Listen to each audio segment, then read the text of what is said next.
ദൈവനാമം മൗത്തപ്പെടുമാറാകട്ടെ.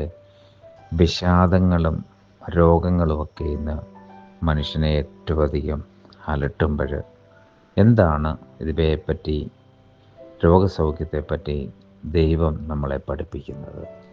യാക്കോബ് ശ്ലീഹായുടെ ലേഖനം 5-ാം അധ്യായത്തിൻ്റെ 16-ാമത്തെ വാക്യത്തിൽ ഇതിനെപ്പറ്റി എന്താണ് കർത്താവ് പറയുന്നതെന്ന് നമുക്ക് ശ്രദ്ധിക്കാം.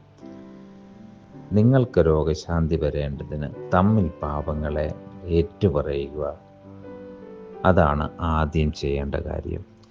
നമ്മുടെ ജീവിതത്തിലൊരു കുറവുണ്ടായാൽ, പാപമുണ്ടായാൽ നമ്മൾ തന്നെ അതിനെ മനസ്സിലാക്കുക.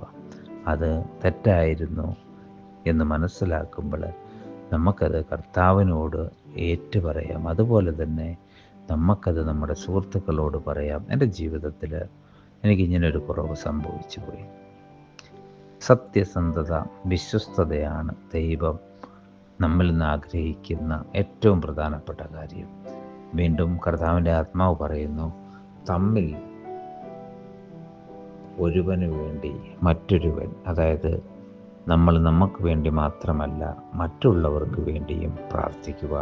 മറ്റുള്ളവരോട് നമുക്ക് വേണ്ടി പ്രാർത്ഥിക്കുവാനായിട്ട് അപേക്ഷിക്കുക. മൂന്നാമത് പറയുന്നു, നീതിമാൻ്റെ ശ്രദ്ധയോടുകൂടിയ പ്രാർത്ഥന വളരെ ഫലിക്കുന്നു.